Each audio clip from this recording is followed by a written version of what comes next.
আপনাদের নেতা হিসাবে আমি আপনাদেরকে নির্দেশনা দিব, আপনাদের সহকর্মী হিসাবে আপনাদেরকে আমি অনুরোধ করব। দেখুন, আমাদের কিছু কিছু সহকর্মীর মনে 5 তারিখের পরে একটি অদ্ভুত নতুন একটি অনুভূতি এসছে। কি?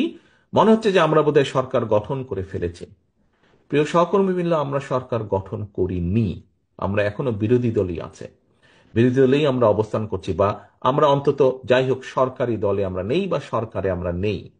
আমাদের সেই সকল যে সকল সহকর্মী এরকম ভুল উপলব্ধি করছেন, তাদের বিভিন্ন আচরণের জন্য বিভিন্নভাবে বিভিন্ন জায়গায় দল ক্ষতিগ্রস্ত হচ্ছে, দলের ইমেজ ক্ষতিগ্রস্ত হচ্ছে।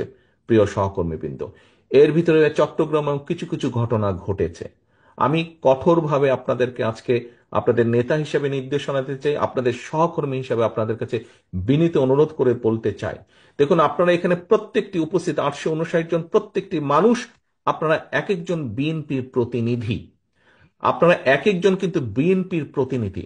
আপনার এলাকায়, আপনার যেখানে আপনি থাকেন, যেই যতটুকু জায়গা নিয়ে আপনার পরিচিতি, আপনাকে প্রত্যেকটা মানুষ আপনাকে চেনে বিএনপির একজন কর্মী বা বিএনপির একজন নেতা হিসেবে। হলেন আপনি বিএনপির, হলেন আপনি যুব দল, স্বেচ্ছাসেবক, ছাত্র দল, শ্রমিক দল, তাঁতি দল, যেটাই হন না কেন, এন্ড অফ দ্য ডে আপনাকে মানুষ, আপনার যদি নাম হয়ে থাকে এরশাদুল্লাহ, আপনাকে ও বিএনপির এরশাদুল্লাহ, আচ্ছা, এইভাবে আপনাকে কিন্তু মানুষ চিনে। ও নাজিম, ও বিএনপির নাজিম, আচ্ছা, এইভাবে কিন্তু মানুষ আপনাকে চেনে। অর্থাৎ আপনি পরিচিত বিএনপির প্রতিনিধি হিসাবে।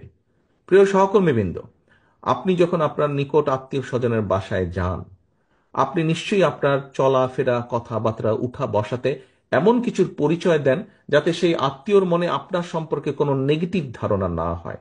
এটি নর্মালি আমরা করি, করি না? এটি নেগেটিভ ধারণা না হয়।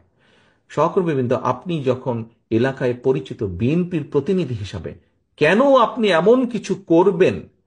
আপনার যেই কথা, আপনার যেই বিহেভিয়ার, আপনার যেই কাজের দ্বারা দলের ইমেজ, দল ক্ষতিগ্রস্ত হবে, কেন আপনি এটা করবেন?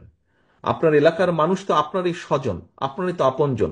দুদিন পরে যখন ভোট হবে ইনশাল্লাহ, সেই ভোটের সময় তো আপনি ধানের শীষের পক্ষে ভোট করতে যাবেন। আপনি কোন মুখে তাদের কাছে ভোট চাইবেন? আজকে যদি এমন কোন বিতর্কিত কথা বা বিতর্কিত কাজ আপনি করে থাকেন, তখন তো সে আপনাকে উল্টা ইনসাল্ট করবে যে ওই দিন এই কাজ করেছিল না, কেন এখন আসছে ভোট চাইতে আমার কাছে? এই কথা আপনাকে শুনতে হবে। আমাদের পক্ষে সম্ভব না। আমরা বিশ্বাস করি না দামি নির্বাচনে, আমরা বিশ্বাস করি না নিশিরাতের নির্বাচনে, আমরা বিশ্বাস করি না ব্যালট চুরির নির্বাচনে।